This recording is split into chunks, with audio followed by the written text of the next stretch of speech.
Have you ever wondered why some people are born with a predisposition to psychopathic behavior?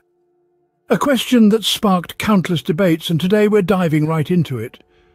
We'll be exploring the never-ending tussle between nature and nurture, particularly around psychopathy. It's a journey through the labyrinth of genetics and environment as we try to decode what influences psychopathic tendencies. So buckle up and prepare for an intriguing ride into the world of psychopathy. Stay tuned as we delve into the intriguing world of psychopathy. First things first, what exactly is psychopathy? Picture a spectrum.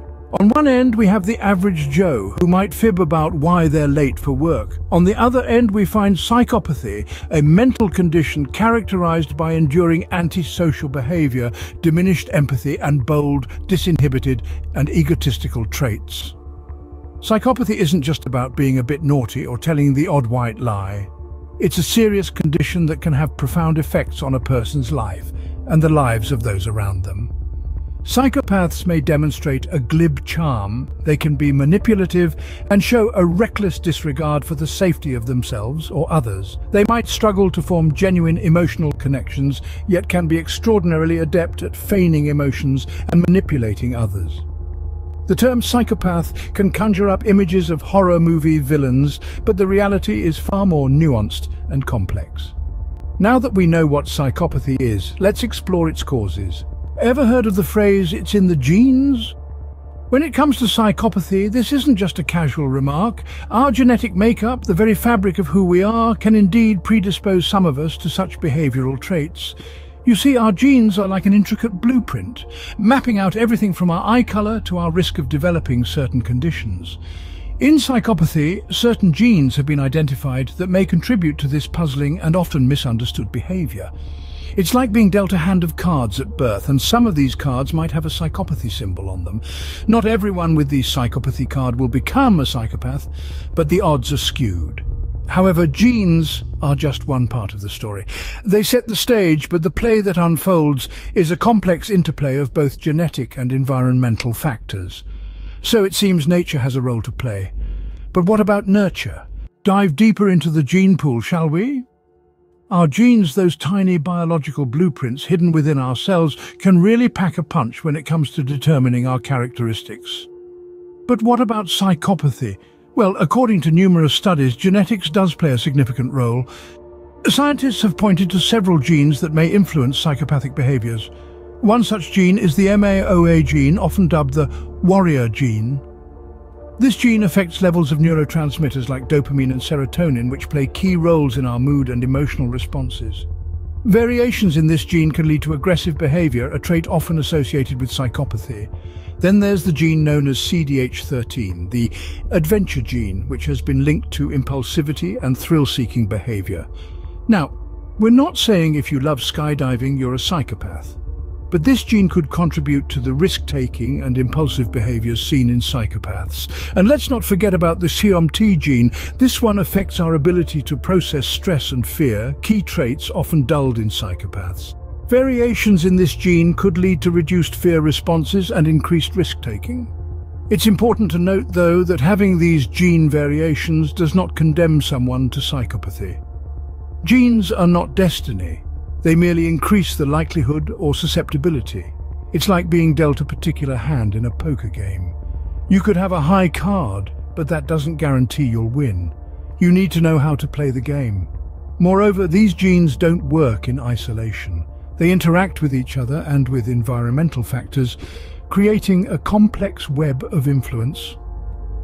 So, while genetics can shed some light on the origins of psychopathy, it's not the full picture. In fact, the field of epigenetics, which studies changes in gene expression due to environmental factors, is also playing a significant role in understanding psychopathy. It's a fascinating area, showing us that our genes are not just static entities, but dynamic ones, responding and adapting to our environment. Genetics can indeed be a determining factor, but is it the only one? What if I told you that the environment could shape a psychopath? Intriguing, isn't it? Now let's delve into the concept of nurture and its role in psychopathy. Nurture, in simplest terms, refers to the impact our environment and experiences have on our development, including our behaviors, beliefs, and personality traits. Imagine a garden. In this garden, our genes represent the types of seeds we have, while nurture is the gardener who waters these seeds, provides sunlight, and prunes the plants. In the case of psychopathy, certain environmental factors like child abuse, neglect, or traumatic experiences can water the seeds of psychopathy, allowing them to grow and flourish. While our genes set the stage, it's our experiences that truly shape the performance. You see, with psychopathy, it's not a simple case of either-or. Nature and nurture are partners in this intricate dance of human behavior. It seems like nurture has a say in this debate too. Let's explore how the environment can mold a mind. Ever wonder how a peaceful pond can ripple dramatically with just a single stone? That's a bit like the human mind. Our minds are that calm pond, and the environmental factors, they're the stones causing the ripples. It's not just about the genes you were born with, but also the experiences you've had. Consider a child growing up in an environment rife with violence, neglect, and instability. That child's mind is like a sponge, soaking up everything around it, adapting to survive. These harsh experiences can shape the child's behavior, potentially steering them towards psychopathic tendencies. It's like a plant growing in poor soil. It may not flourish as it should, and it may turn out very differently from a plant grown in a rich, nurturing environment. Upbringing, too, plays a crucial role. A child raised with cruelty and devoid of love and affection may struggle to understand empathy, a key trait often lacking in psychopaths. It's like learning a language. If you never hear kindness spoken, how can you be expected to speak it yourself? Let's not forget peer influence. Yes, the company we keep can shape us too. Imagine a teenager falling into a bad crowd, engaging in antisocial behavior. This can normalize such behavior, making it easier for the teenager to engage in it without remorse, a characteristic often seen in psychopaths. But it's not all doom and gloom, folks.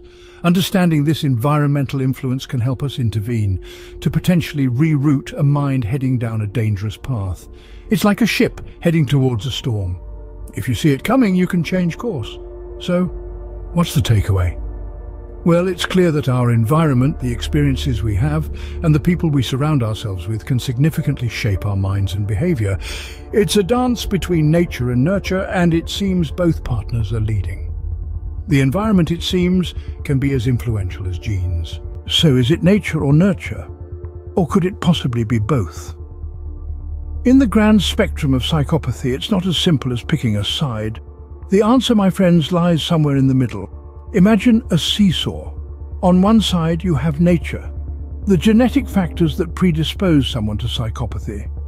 On the other side you have nurture, the environmental influences that could potentially trigger these genetic tendencies. Now, if either side were to weigh heavier than the other, the seesaw would tip, right? But what if both sides were evenly balanced? That's where the magic happens.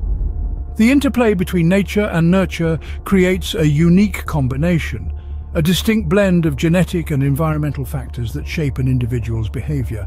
So, while it's tempting to pin psychopathy on one or the other, the truth is it's a delicate dance between the two. Perhaps it's not so black and white after all. So, what's the final verdict on the nature versus nurture debate in psychopathy? A tantalizing question indeed. What we've seen is that both genetic and environmental factors play significant roles in shaping psychopathic behavior. The intricate dance between our genes and our upbringing, the intertwining of our DNA with our daily experiences, it's a complex and multifaceted matter. It's not a simple one or the other situation. It seems the nature versus nurture debate in psychopathy is far from settled. As we wrap up, remember that understanding psychopathy is a complex task. We've journeyed through the intricate labyrinth of genetics, exploring the role of nature in shaping psychopathy. We've also ventured into the realm of nurture, examining how environmental factors can influence this behavior. We've seen that psychopathy is not just a product of our genes, nor is it solely shaped by our environment. It's a delicate dance between nature and nurture, each contributing their unique steps to the complex choreography of human behavior. Our exploration into this grey area has shown us that there's still so much to understand about psychopathy. It's an ongoing journey of discovery, driven by the relentless curiosity of researchers worldwide. It's important to continue this quest for knowledge, to delve deeper into the mysteries of the human mind, because in the end, it's all about gaining a deeper understanding of the human mind. We've had quite a journey, haven't we? Together, we've traversed the intricate landscape of psychopathy, nature and nurture. We hope this exploration sparks your curiosity and leaves you pondering the complexities of human behavior. If you enjoyed our expedition, do press the like button and share this with others who might fancy a similar adventure. And don't forget to subscribe for more riveting voyages into the world of knowledge. Until next time, keep questioning, keep exploring. Goodbye for now. Savored this video, fancy another? Click the on-screen video for an even deeper dive into fresh territory. Your support is like a warm cuppa on a brisk day. Give us a thumbs up, subscribe, ring that bell for the latest content. Cheers for watching.